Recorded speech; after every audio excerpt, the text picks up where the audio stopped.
くしろ。分かってるわ。3, 2, 1.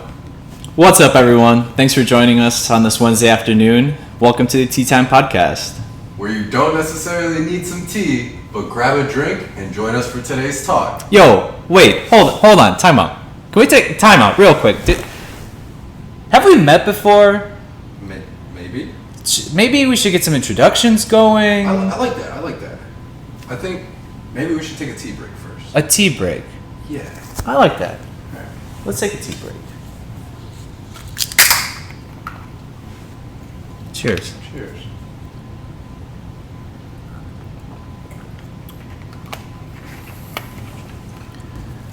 Well, let's start with some introductions then. Yeah, what's your name? My name's Amadeo. Oh. What's your name? Lucas. Nice to meet you. Nice to meet you too, man.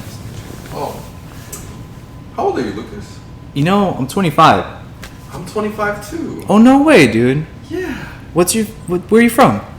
I'm from Illinois. I was born in Maywood, Okay. Chicago. Oh, I was born in Elk Grove Village, in Illinois. Yeah. I feel like I'm getting to know you so much better. I mean, yeah, dude. Well, what's your favorite color? Ooh, blue. I'm gonna have to go with blue, man. Yeah, you're a blue guy? I'm a blue guy. I'm a red kind of guy. You're a red kind of guy, huh? I'm a red kind of guy. Blue versus red? Yeah. Okay. Some would say red beats blue, but you know. I can beg to differ. What sports are you into, man? See, that's a little hard to answer, you know. I wouldn't... Depends on probably on the season, like what's going on. Definitely the season, Okay. but I'll give you my top 3. Okay. No particular order. Basketball, rugby, and wrestling. Ooh. What are yours? Mine, skiing. Again, no particular order, but I'll give you 3 too. Skiing, skateboarding, and soccer. Yeah. Nice. Yeah. Nice. So. Tell me one thing though. I just want to see maybe a little bit of your personality at the same time. All right. What was your favorite part about today? Ooh, favorite part about today. Well, you know, man, I think it was just great weather. You know, the sun was shining. I got to just chill, hang out. Went to the dentist, got my teeth cleaned, so I'm feeling super fresh. I feel you. Yeah. So, you know, just been coasting through the day. Been nice. What about you, man? My favorite part of today, I have to say, getting out of work. Oh, I believe it. Getting out of work. It's funny because on Wednesdays, a lot of my coworkers wear pink at work, right? Okay. I always forget though. And one of my coworkers, she's always like, Amadeo, where's your pink at today? I'm like, is it Wednesday already? So, you know, I'm a little forgetful. Right now I'm wearing this shirt solely because I remembered that it was Wednesday. It's a fresh shirt. I mean, hold on, wait. Let me check the shirt out real quick. What's this? Ooh. Oh. What is this? What is this made out of? Feels like. It's probably like cotton. Feels like husband material. Oh, you're so smooth. You're so smooth. What can I say? Well, today, let's focus on a little something. Break it down for me, man. You know, What are we talking about? Today, you know, we're focusing a little bit on intros, but let's dive a little deeper. Let's really get to know you. Yeah. No, I like that. I want to focus on the more formative years of your life, like Yeah. what made us. Who we are. Yeah. Okay. So. Yeah, definitely. You want to start us off, or I can start us off. Okay. I'll start us off. break it down for us? Let us let him know. Let us know who you are. All right. So, you know, like I said before, my name's Amadeo. I'm 25. Hi, Amadeo. Hi. Hi. I'm 25. I currently live in Illinois. Okay. I work at a flavor company, working towards becoming a flavor chemist. Mr. Flavor Flav in the flesh, ladies and gentlemen. That's what they call me, you know, downtown. Ooh, okay. In Flavor Town. I went to school at UIC. You know, my family's my family. I got them. And I have a girlfriend. Shoo. And then, that's my life right now. Yeah, no, I feel that. That's my life right now. I got you. Yeah. No, I'm 25 too, man. Also went to UIC. It's I got my family, but no girlfriend. Mm-hmm. Shoo. Just chilling. Live in Illinois, in Streamwood specifically. Just trying to make it out here these crazy times. I feel like you're missing a little something though. Did you just go to UIC or what's up? No, actually I didn't. We both went there together. I think we graduated in 2017. Dang, that was so long ago. Oh, don't even remind me. So long ago.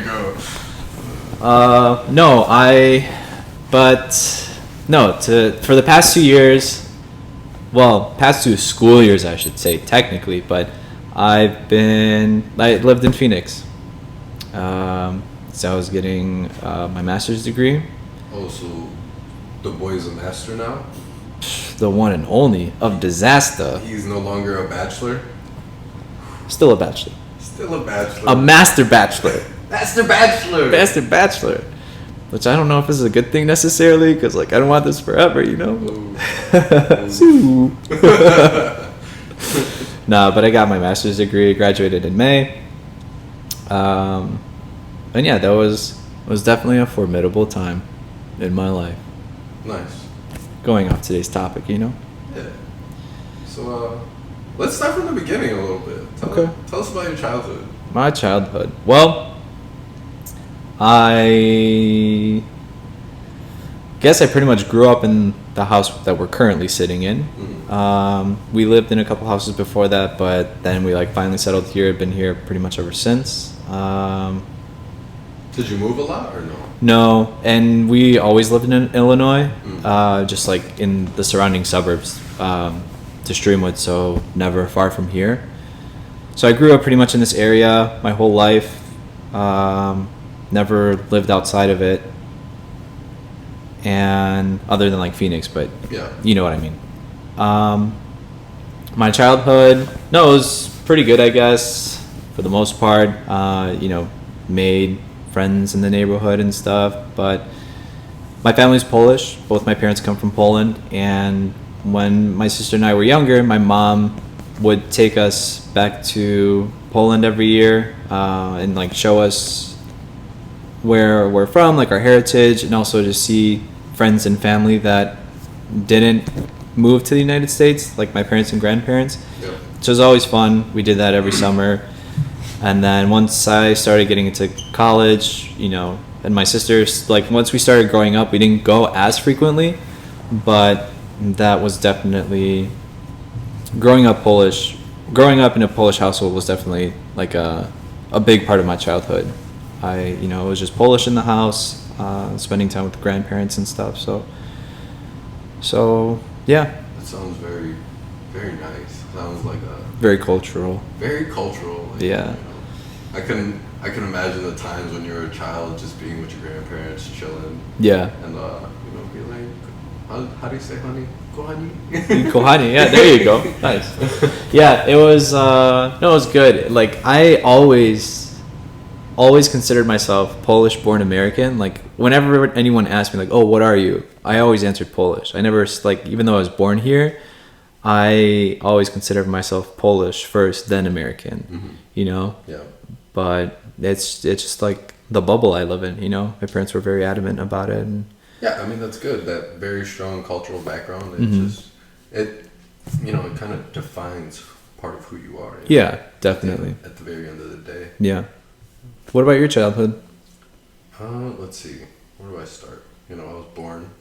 Came out the womb from 9 months, chilling in the crib, the original crib. Must have been nice. It was warm, wet. You probably. But yeah, so I was born in Maywood, Illinois, closer to the city. Mm-hmm. For a while, it was just me and the OG. Growing up together. I lived in a lot of various suburbs around here as well. I live in Elgin now, But I basically lived along the, what is it called, the Milwaukee West train line. Okay. So like, you know, from one point of that line, I lived down. I swear I lived in like 8 different places, 7 different places. So you just kept moving down the train line. Kept moving down the train. Any because of the train, like anything related to it, or it just so happened to be that way? I don't think it's because of the train. It just so happened to be that way. Okay. Which I find a little ironic because back when we were in school, right? I remember when I would go home at night, and I remember winter. Okay, winter being brutal, but like having to take the train back home because like, you know, had to. Right. There was one night where I came to the realization that Elgin was the end of the line. Yeah. You know, for, you know, the train physical reasons. And I felt so down that day. I was like, damn, Elgin's the end of the line. Just like, this is gonna be forever. Like, I'm at the end of my line. You know? So I just thought it was funny that, you know, I'm at the end of the line. This is right. I wouldn't want to say Elgin's like a dead end town, but like knowing a lot of people from Elgin, a lot of people grow up in Elgin and never leave Elgin. Yeah. Which is kind of a scary thought for me. It's like, why didn't you want to explore the world? It's just that very towny vibe. Yeah, like very towny, you know. I remember in high school, like, you know, our teachers would say, "Oh, I had your parents. How are they doing?" Like, they used to be my students too. And I was like, yo, that's when you know you kind of need to just... High school, I guess, maybe is a little different, but at the same time, it just goes to show, like, people just... Don't move. Settle down, and those roots are hard to, like, dig up, you know? That's true. That's true. Which is funny, which brings me to my next point. Okay. I moved a lot. It sounds like it. I moved a lot. So it was like, you know, I think at one point I lived in Bentonville, I lived in Addison, I lived in Hoffman Estates, I lived in Texas at some point, lived in Florida for a little bit, and then coming back to, you know, the burbs kind of, I lived, where else? Villa Park. Mm-hmm.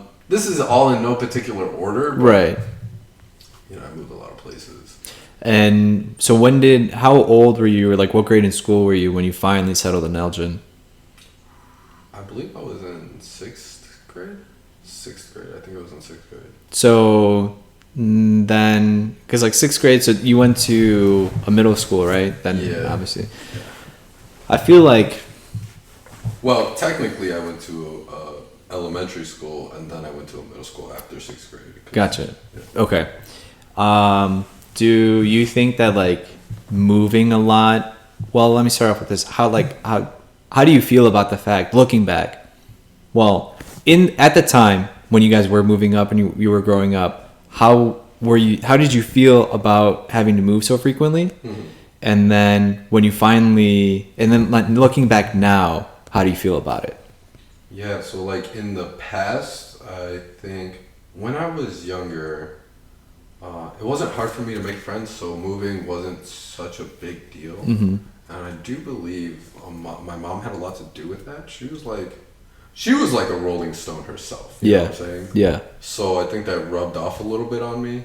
So I wasn't more so inclined to moving, but I wasn't used to staying put for so long. Gotcha. So looking back on it, when I was a child, I wasn't upset about it. Yeah, I was upset initially, but it's like, oh, you know, I'm moving. Like, I got friends here. Yeah. You know, I don't want to move. But then moving wasn't like a big deal for me. Right. Like it was just something to do. Yeah, it was just something to do. Especially like if you move so frequently, like you I feel like you get used to it. Yeah, it's like it becomes its own, what is it called? Settlement itself. You know what I'm saying? It becomes routine almost. Yeah. You're used to it for sure. Yeah, no, that makes sense. I wouldn't say it'd be something good to get used to though. You know what I'm saying? Yeah. Because at some point, like, you do have to just settle. Time and energy too. Like moving it doesn't have to be hard, but at the same time, it's not like easy either. Especially if you have a lot of stuff and like you gotta rent a van and just like move everything. It takes a lot. It does take a lot. Other than that, my childhood was a lot of movement up until about my teenage years, and that's when we really did settle into Elgin and then middle school. Tell me about your schooling.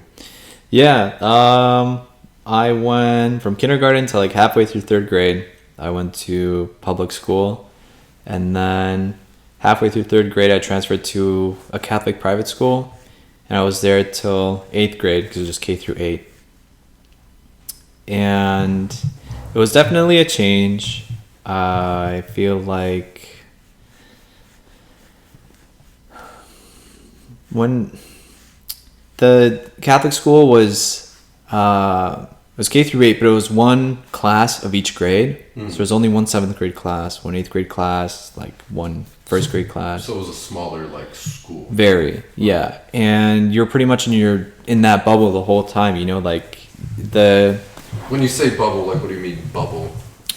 the kids the students who started there from kindergarten and went and graduated in eighth grade, you were just with those 30 kids the whole time. Once you got in there, it was just you guys, you knew other, the older kids and the younger kids, but you never had classes with them. You never changed classes. It was just consistently you guys. And so you became friends by de facto. You didn't have anyone else. And because you didn't, other than the influences that those kids brought, you didn't really have any other ones. And so everyone had their own personality, but you kind of just molded and formed to be mutual friends and be able to laugh and talk and hang out. So, but it definitely, looking back, when I went to public school, there was multiple classes of each grade, and it was bigger, so there was more students and stuff. But it was also a public school, so it was just not, and people from totally different walks of life and different religions, different backgrounds, different personalities, mentalities. Whereas it's private Catholic school, it's just all these Catholic kids, right? That all came from more or less the same background. We did have diversity, maybe not as much as a public school, but we were still pretty diverse. But when, in terms of ethnicities and races, other than that, a lot of people just had the same mentality, Yeah. It was just that Catholic mentality. How do you think that affected you growing up? The change between the public and then the actual private school, growing up in that bubble, how do you think that affected you? Yeah, I think going from, that switch from halfway through third grade, I think I was too young to take it all in and to realize, obviously I knew I was changing schools, but I didn't know everything that it entailed the same way I do now. But when I went from the Catholic school to public high school, that was a big shift for me, because I was now I was surrounded by a lot of diversity. And because I think our Streamwood High School where we went, I think it's 75% Latino, at least at the time.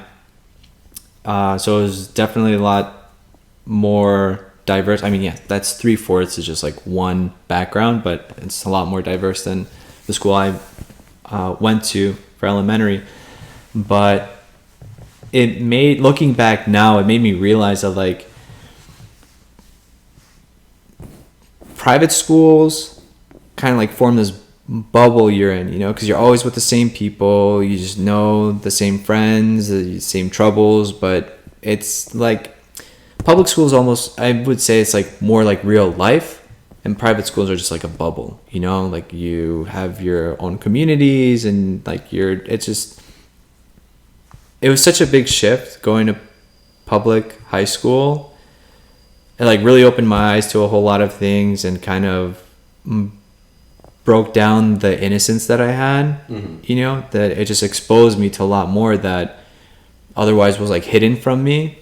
But it shouldn't be hidden, it should be talked about and be addressed, But it was definitely a formidable time too, and I'm very happy I went to public versus private high school. So hypothetical, real quick, what do you think the difference would be if, let's say, you went to public for so long, and then high school you switched it up and went to, Private?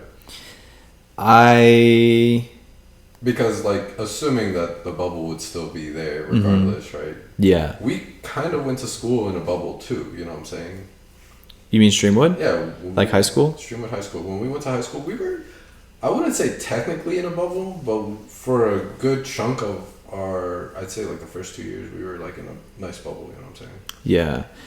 I guess. I mean, what I'm thinking, too, is, like, people, I feel like in a private school, it's like, you know, like the top 1% of the 1%, you know, they have their own chauffeurs and their own cars and like gated communities, and they have their own schools that like only the people that go apply like pay for and stuff. And you don't go out to get groceries, someone does it for you, someone cooks for you. So like those people live in like a super bubble where they don't even know what the real world looks like, right?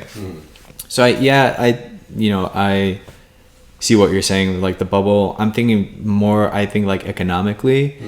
And the fact that, you know, I feel like people in that bubble are kind of like out of sight, out of mind, you know, and they don't necessarily consider like everything that goes on in the real world, and the disparities between like different income levels and the things, different backgrounds and races and people have to face on a day-to-day basis. But to answer your question, like if I went like K through 8, went to like public schools and then went to a private high school, there would have been benefits and consequences. Part of me would feel sort of stifled because I was kind of spoiled by the fact that public schools had a lot of freedom. You didn't have to have a uniform. The rules were a lot more lax. And again, it was kind of more real world, like alcohol, drugs, parties, stuff like that. And then if I went to private high school, all of that would be kind of like diminished and made smaller. But however, like, you know, private school kids like party and do drugs too. They're just again in their bubble. But they're always seen as the angels, you know? Yeah. But I think because my sister she actually went to public high school freshman, sophomore year, and then private high school junior, senior year. And she said that when she went to like the private school, she didn't make any friends because everyone was lame, and you know it was hard to connect with people. Yeah. And so she still kept her friend group from Streamwood public school. But she said the benefit and one thing that she really did like about going to private school is the fact that it seemed like everyone tried harder. Like everyone was going to college. Like that was a standard. That was a norm. That was a status quo. Like if you weren't going to college, and it was just like, what are you doing? You know, but it was like expected of you to go to college. And so everyone had to drive. Everyone did well in school or tried to do well in school. Everyone tried to get good grades. Whereas in like public school, people just go there because like they have to, you know, like by public school is almost like a default, like a safety net, like a catch-all, you know? Yeah. So it would have, I don't know, I feel like I would have gotten disconnected a little bit from the world, but gotten plugged into somewhere that like with higher like different connections, a different route to connection. Yeah, and kind of like, you know, maybe it would have changed the trajectory where I'm at now. Maybe I wouldn't have gone to UIC, but like more prestigious school, you know, or like tried a little harder. Maybe I would have gotten better grades. Like, who knows how life would have turned up. But I think a lot also has to do with personality, because even though I went to a public high school, I knew I wanted to go to college and like, you know, do something else. So definitely. I think a lot of you know, people's aspirations are based on them and what they've kind of instilled, at least from a younger age. I think in respect to school, I think my middle school did a good job in trying to like get people's aspirations to be college in general. Yeah. That was definitely a different time though when I think about it. I know my middle school is pushing that in every class, like, you're gonna go to college this, college that. Did you go to like a specific type of middle school that pushed that, or was it just like a regular one? No, it was I'd say it was a better middle school. I went to Abbott Middle School. I wouldn't say it was better. I think they were just pushed forward more. They the faculty at that point was pushing for that, and I don't think that was necessarily in every middle school. You know what I'm saying? Yeah. Our principal was definitely pushing for that too. I think she just had a different mentality of how to run the school versus other middle schools, that don't have or had a different range. Yeah, which makes sense. Like administration can play a huge role in definitely motivating kids to go a certain route or just doing something. Mm-hmm. I got you. Yeah. Which is funny because let me put it to you this way, I think that that change from private to public, if it was the other way around, do you think it would have been detrimental to who you are now? Or, I mean, other than your trajectory, right? But as the person you are now, do you think you'd be a better person or a worse person, like to humanity, Like to the standards of being a good person? Yeah, I think I would have been the same that I am now, because I think that's just who I am and the type of person I am. And like when I look back, even from like a little kid, I think I've always like been the same person. Like I just got refined here and there, like learned a couple lessons along the way, but I've been the same kid, same person ever since, right? Ever since I can remember. Like same thought process, like personality. It's hard to kind of say in retrospect because you really have no idea. But I think because like in high school, I made a couple friends, but I think coming out of high school, you're the one dude that like I really just kept my friendship with. Not necessarily anyone else, specifically from Streamwood. Yeah. No one else. Like I don't really have any other friends from Streamwood, right? Like I was friends with a lot of people and like, had my friend group and circle, but not to the point where like, oh, let's be best friends for life, right? Yeah. And maybe if I went to the private high school, it would have been a little different because maybe I would have been able to connect with them, like with those students better because we were from the same, like from more or less the same like background. Yeah. Like, because at Streamwood I kind of felt a little disconnect. It's like I'm white, right? And because it was such a huge Latino population and Hispanic population, I never wanted to come across as like, oh, he's just another gringo, or just like, mira ese gringo. Yeah, I mean, I know I'm a different color, but it doesn't mean we can't like be friends, Yeah. But I think that was always kind of a small hesitation I had, and two, people like did, people just had different ideas. Like some people are like, oh yeah, I might go to community college, where I was like, I definitely am going to college, And so like having those conversations with my peers was also kind of tough because like I always part of me kind of felt bad and guilty that I was going to college and some other people weren't. And I think I say that because it seemed like they felt bad themselves that they weren't going to college, Yeah. And so if I had gone to like the private school, maybe I would have kept more friends, or like, again, just because we would have been from like similar backgrounds, So I don't know, but the one detriment that might be possible, again, who knows? But maybe I would have tried a little harder in school. Maybe I would have gone to a better college. Maybe I wouldn't have had to get a master's degree because after graduating I would have gone exactly into what I wanted. Yeah. So it could have played out many different ways. I'm okay with how things turned out. Yeah. Yeah. I'm chilling. Yeah, this is like, we're life, we're living it. Something I kind of want to go back on what you said, how, I guess, since we're focusing more on like the formative kind of times, how you said coming out of college, I was one of the only people from Streamwood that you kept in contact like that. Yeah. By the way, side note, we've been friends for like 11 years. Yeah. Hashtag for life at this point. Hashtag for life. But like I said, going back to that,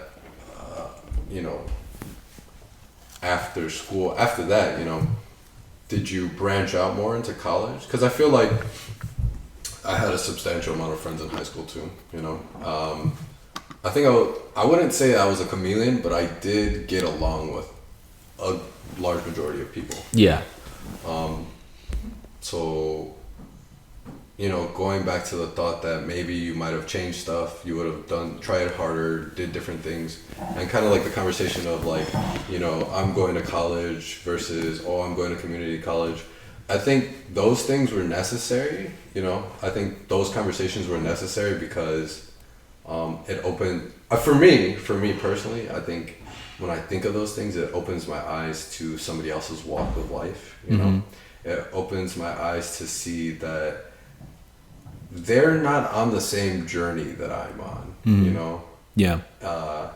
And I feel like the critical point in high school is coming to terms with the fact that people aren't going to be on the same journey with you anymore. Yeah. You know? And the simple fact that we're still friends together, I don't know if that means we're like on the same journey, but it just means like our paths were like intertwined, you know what I'm saying? For however long, 11 years now, you know? Yeah. It's just interesting to me because I've had those same conversations with people, but I never felt bad because I think there was a point where I had to, for myself, realize like the turmoil in my own like self, and you know, I came to terms with understanding that, you know, I was leaving one of my good friends too to go to college, and he wasn't going to college, you know what I'm saying? And I remember one summer night,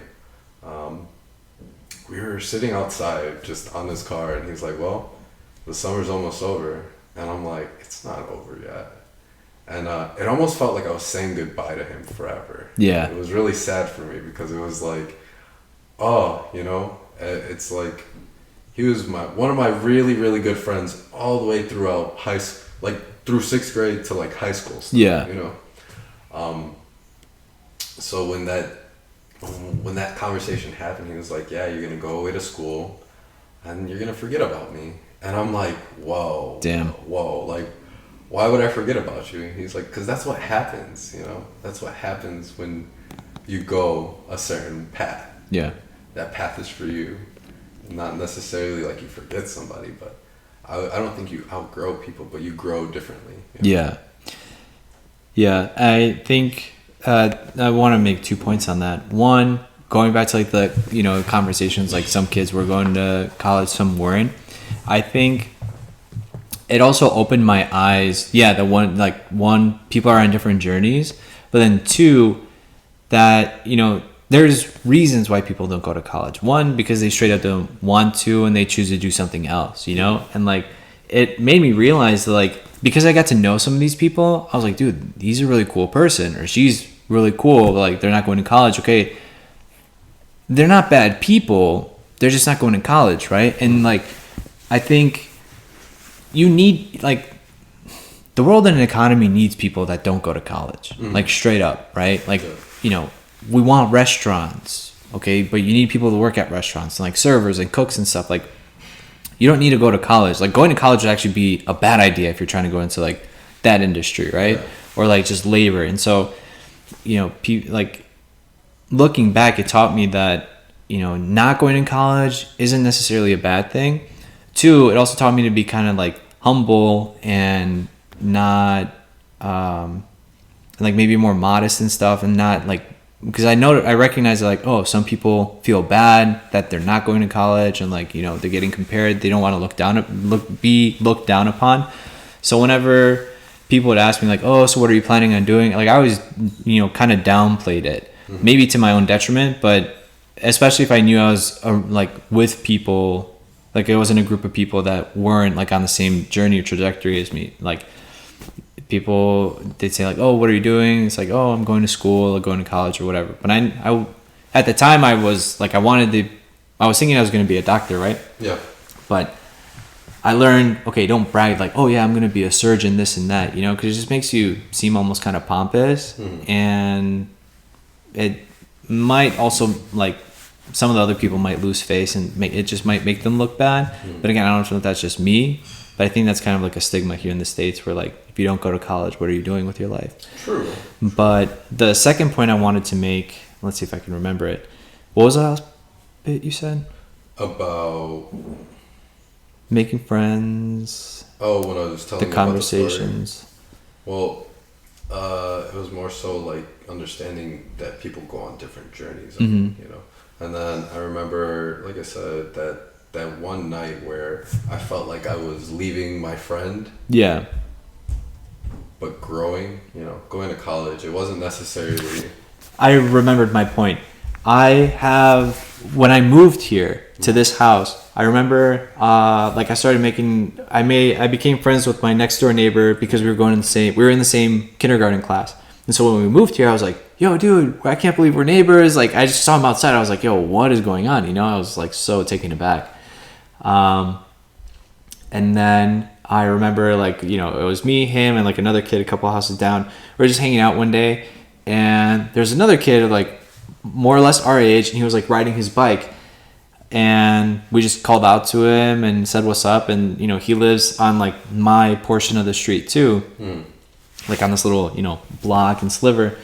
And from that point on, like, we've always been friends, you know, we're like neighborhood friends and stuff. But he also went to Streamwood High School with us.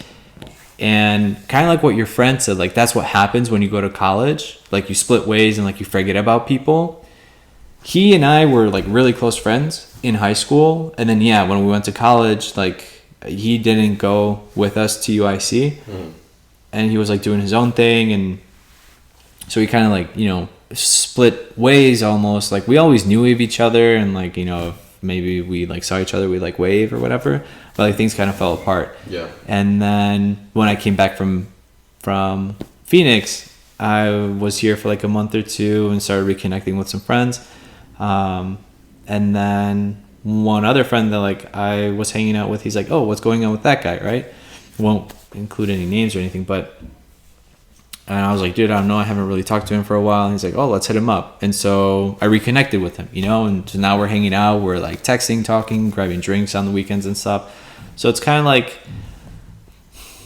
your friend's not wrong that like you do part ways and split up, but at the same time, it's like with friends and any relationship, it's a two-way street, Yeah, you know? But and to like, you know, almost not preface it, but like, I still keep in contact with him, you know, even after the fact, during college, everything, you know, we were still friends. But in that moment, it felt like, damn, I'm really saying bye right now rather than I'll see you later. Maybe he was just afraid to lose you, and he was like guaranteeing that, like, saving himself from like that. Yeah, versus like, oh, are we still gonna be friends? He's like, nah, you're gonna forget about me. Yeah. Maybe he was just trying to prepare, not string himself along. Yeah. Who knows? It's interesting because I just called him maybe like 2 weeks ago. I just wanted to see what he was up to be honest with you. He lives on the other side of Elgin, so like oh, it's not even that far. It's not far, but like, you know, schedules never really align, so I hit him up from time to time. But again, it's a two-way street. Like, oh, we can get this fucking podcast going every week, and you know. But yeah, no, you're right. Like, life does happen and stuff. Life does happen. It's a beautiful thing, honestly. Yeah. So do you think growing up and moving a lot, do you think that was a formative time? Like, not time, but like the period of like... Well, the concept of having to move. Did you think that had a formative impact on who you became today? Yes. I think it had a, you know, thinking back to it, like when we first had a conversation about like stuff like this, you know, I think I underplay the value of moving. And when I say value, I say it in a positive way, because although I now kind of see it a little negatively, the value of actually moving has a lot of positive aspects to it. One, you know, I was able to make friends relatively quickly. Two, you know, I wasn't afraid of moving. You know, if I needed to, if I had to, then I was going to. Right. You know, like, it's just something you were prepared for. You're like, okay, I've done this before. Yeah. So it wouldn't be very detrimental to like my mental state. Yeah. Wherever I was, you know, I guess my roots weren't tied too deeply, and that's kind of where it leads into like the negative aspect of like having moved a lot, you know. Yeah. You know, I told you earlier, my mom was kind of like a rolling stone more than anything. which I think now I'm pretty much a Rolling Stone. We live here, but Right. I'm moving a lot, you know what I'm saying? I'm doing a lot of things to not distract myself, but You're just an easygoing, go with the flow, I'm- happy-go-lucky type of dude. I'm doing the things, I'm Yeah. just, I don't know how to explain it, but No, it makes sense. I don't find that a positive thing, you know what I'm saying? Do you find it a negative thing? Yes and no, like yes and no. I find it negative because sometimes I'm thin, I'm thin because of how much I'll want to do or I try to do, you know what I'm saying? So I'm thin in that aspect, and I think a lot of it has to do with when I moved a lot. So the idea for me was like, I'm gonna do this for so long, and then it's on to the next thing. Whether that was complete or not, it's on to the next thing. You know what I'm saying? So I think it has positive aspects, but I also think there was negative aspects. Because now when I look at myself as an adult, I think about certain things like moving and how I am now, just how I am now. Like, I have creative ideas and stuff, but like sometimes the follow through isn't there, and I think that has to do with the moving. You know what I'm saying? Yeah. It's like it's not fully complete, and moving to the next thing could be completing it. You know what I'm saying? Yeah. Do you think that moving, would you say everyone knows you as like the sunshine and smiles and like you're always a good time, you like make friends with everyone, you're just like just happy. It's like catching you having a bad day is like a once in a lifetime occurrence that maybe should be televised. It's like, yo, Amadeus having a bad day, everyone needs to tune in because like you're gonna miss it. Yeah. Do you think that moving played a part in that? Because like again, like you being a very friendly person, I can see how that like you had to be friendly and open and like think positively, because like moving could get you down. You could be like, fuck, we're moving again, this sucks, and you can be like down and out about it. Or you could be like, all right, yeah, moving sucks, but this is a new opportunity, I'm going to be positive about it. As a kid, maybe you don't think that way, maybe like your mom played a part in that. But moving somewhere, you're like, okay, I'm surrounded by new kids, I gotta get to know them, I need to be open and friendly. So that'll be part one. That's like my first question. Okay. Do you think it made like Like, does that make sense? me Yeah, the open positive person that I am Yeah. at this point. Do you think moving had anything to do with that, or do you think that's just something you were born with? See, I think about that too from time to time. At least who I am outwardly towards people. I think I'm a pretty positive person. Also very open, but I think that has to go with like a shift, definitely. And I definitely think that is part of moving. Because I was a really shy child. Like as a child, I was a shy child.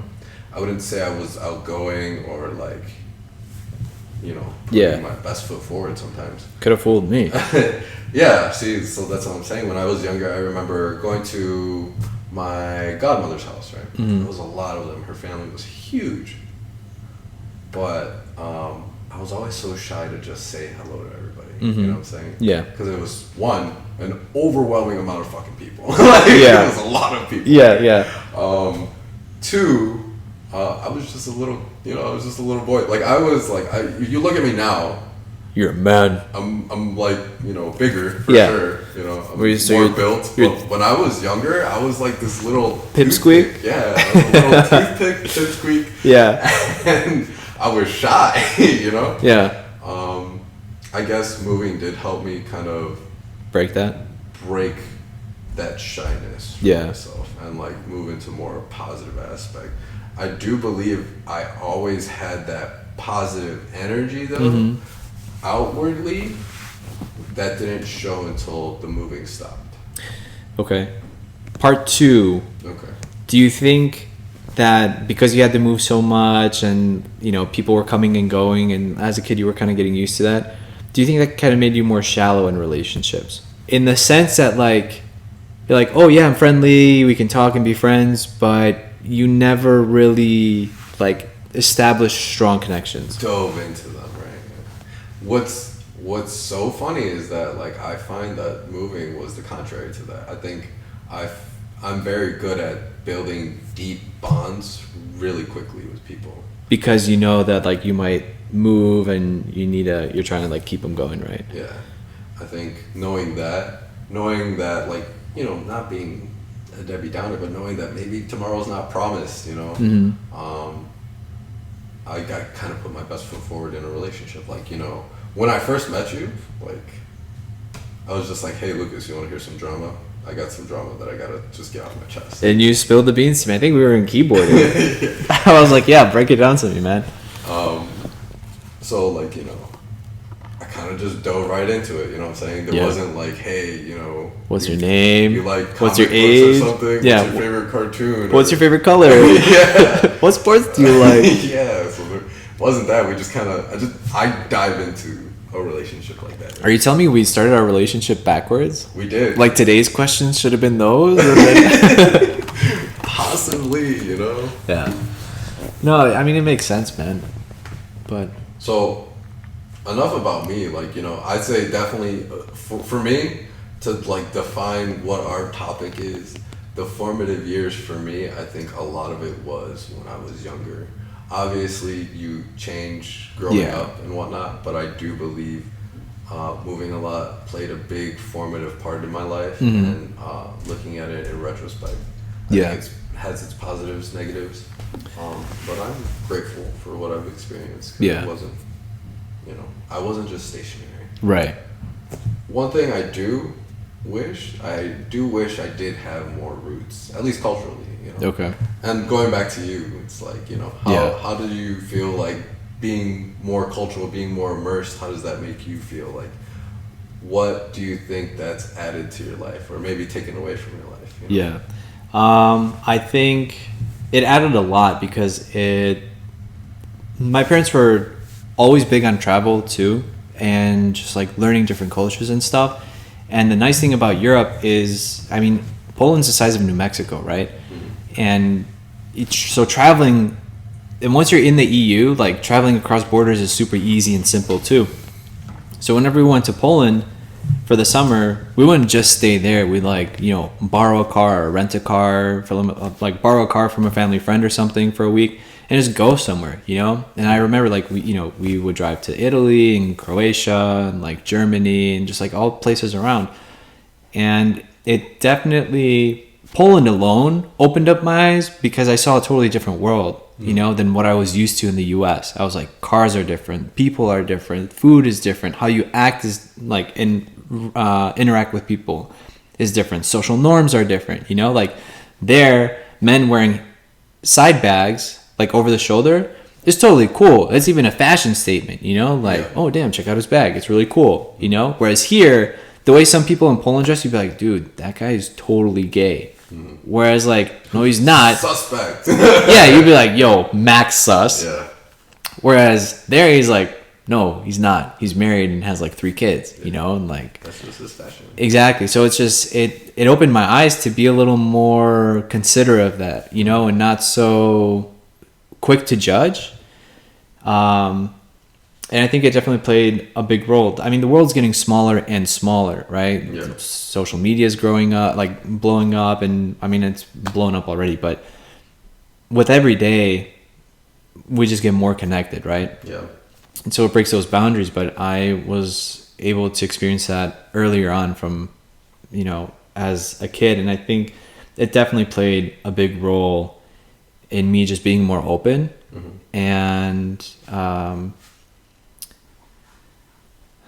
I tried harder to like take in and learn more about people, you know, here in the States, learning a second language is like, you can sign up and take Spanish or French or German in high school, but it's not like force or whatever, you know, like the US is in its own bubble almost. Yeah. Going outside of the US, I was like, wow, there's like a whole totally different planet. Yeah. You know?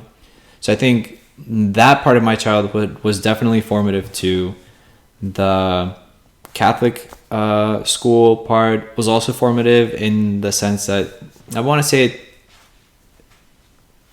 I learned respect from like home and culture, but it taught me like kind of a different level of respect.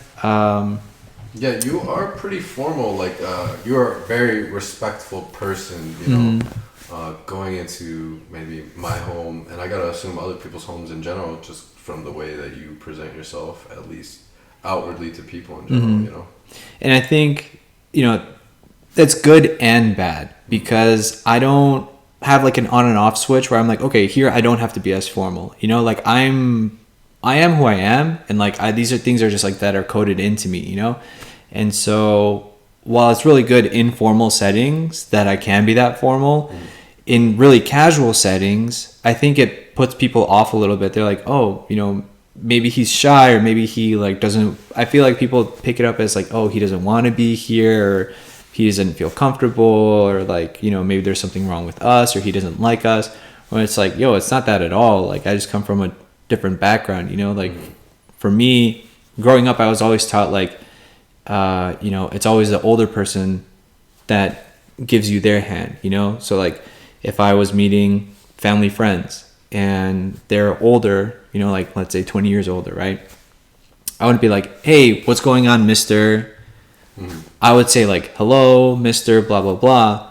But I wouldn't stick my hand out until they did first, right? Like some people might take that like, oh, like he's rude. He didn't offer his hand. But for me, it's rude if I did, right? And so I think that might have been a little detrimental. Yeah.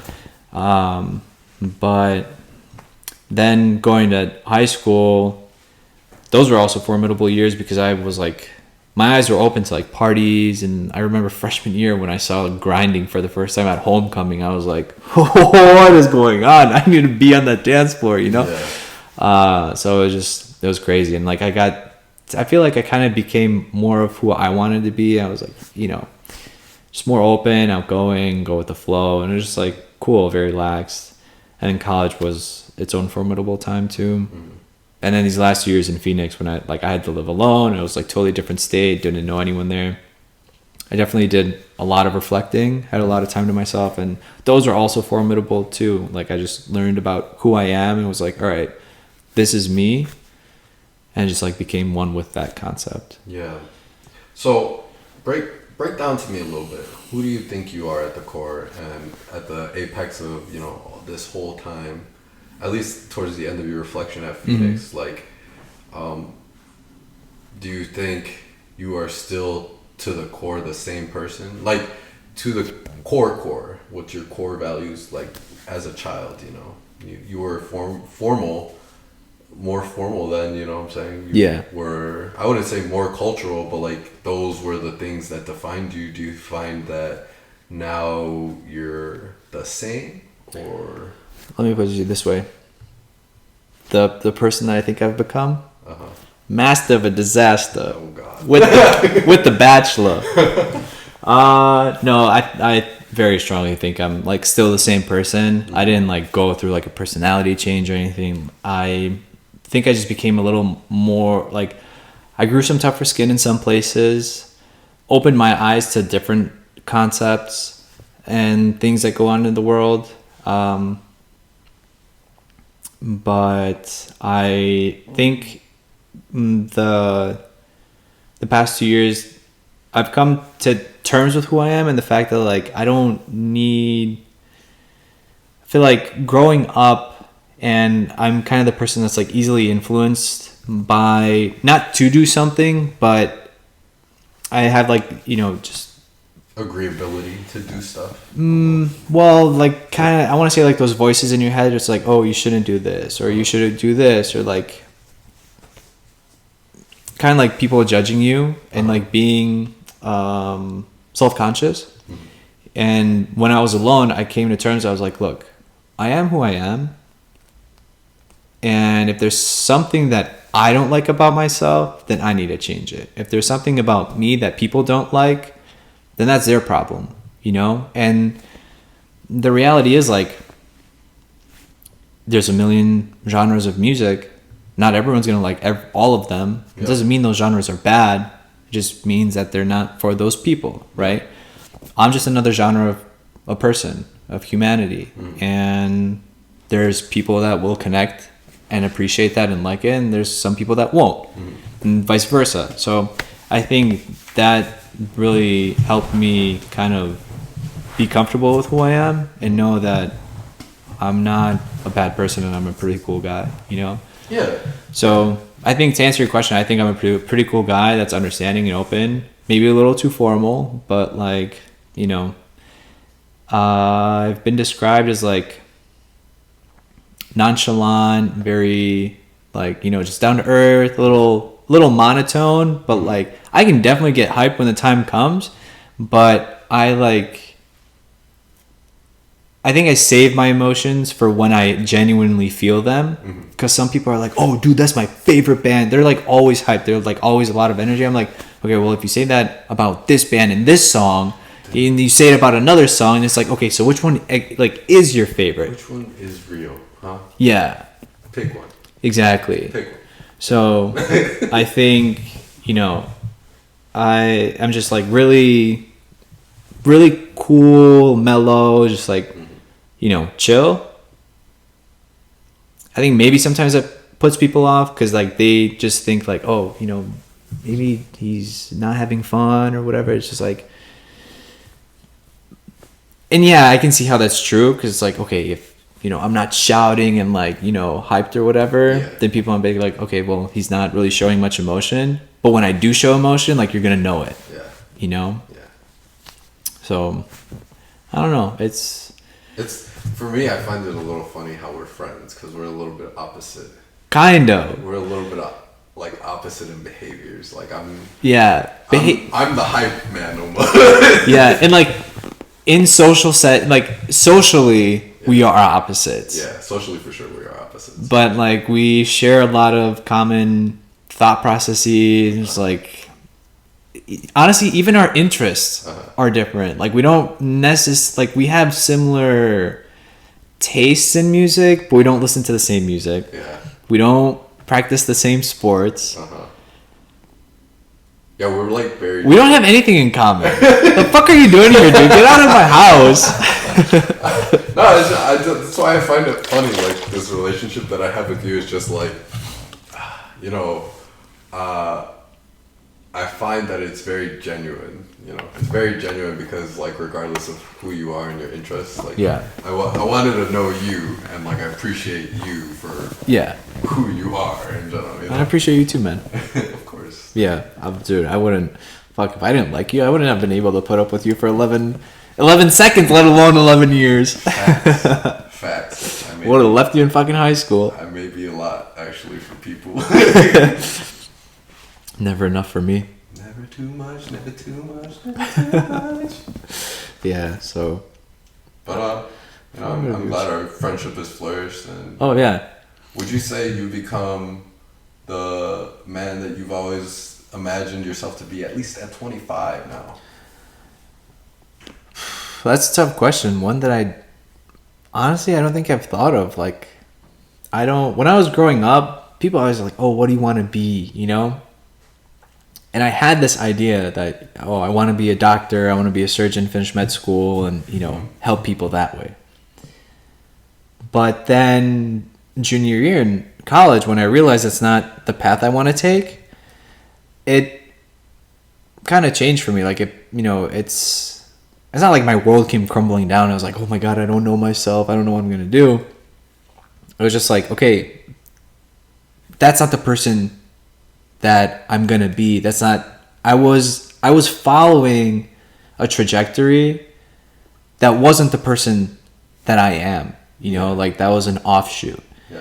Whereas I think I never saw myself in like one specific position or one specific career path. I just kind of knew that I want to help people, and throughout my life I've found ways to do that, you know. And I think that I'm still on that trajectory and going along that path to a point where, you know, I can still be of service to others and make the life of others better, and, you know, try to change the world for a positive.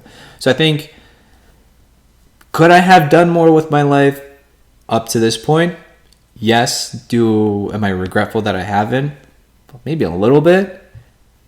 But am I upset with where I'm at? No, not really. Like, because I know this isn't the end, you know, and like, yeah, there are other people that, you know, maybe I've already have like 50 publications and this and that. It's like, okay, cool, but I guess I have like bigger visions for myself. Yeah. And it sucks that maybe I'm not executing them now, but I think you have different visions. Yeah, I know that, you know, it takes time and patience, and once I get to like that top position that I want, I feel like I'm going to be a big mover and shaker at that point. Mm-hmm. I see myself doing a lot, you know? So that's why I'm not upset with the fact that I haven't done much now, because I envision myself at this point where I'll almost be able to like make up for it. Yeah. Where I'm going to make like such a significant impact that like it's just going to speak for itself. The past won't have anything to do with it. Yeah. I think you've made significant investments in yourself to, you know, say that. So I would say, you know, I'm happy that you're okay with who you are now, you know. Yeah, definitely. So, well, in terms of like, you know, the formal part of me, like career and trajectory wise, and like, you know, where I want to be, the things I want to accomplish, yeah, I'm happy with it. Because like I know who I am, and like again, if people don't want to, you know, they don't fuck with that, I gotta fuck with them. Gotta give them the chop. Yeah, for real. Guillotine. So, yeah, I mean, life's interesting though. You know, there's a lot of formative years and a lot of aspects in your life that make you who you are. But what's interesting to think about is the formative years to come. Very, very true. We're not done yet. No. This ain't it, Chief. I mean, we're only a quarter of a century down, you know? This is not it, Chief. Yeah, have you had your quarter century crisis yet? Oh, yeah. Oh, yeah, I have. Yeah, I did. I had an existential crisis. But, you know, more on that later, I guess. That's for another time. Yeah. For another time. Yeah. Well, I think that about covers it today. Yeah. Everybody got to get to, you know us a little bit. And I think I got to get to know you a little bit better, too. I got to know you, too. So, yeah. You know, if you have any questions that you'd like to be answered by, you know, young Hovey and the boy over here. Yeah. Let us know. Leave them in the comments. Send us a message or whatever. Yeah, we'll have a tea break. We'll have a tea break. We'll have a tea break. Yeah. So let us know. Other than that, I'm Amadeo. I'm Lucas. And this is the Tea Time Podcast. Thanks for tuning in. See you next week. Time. Ciao, baby! Peace out. Stay up.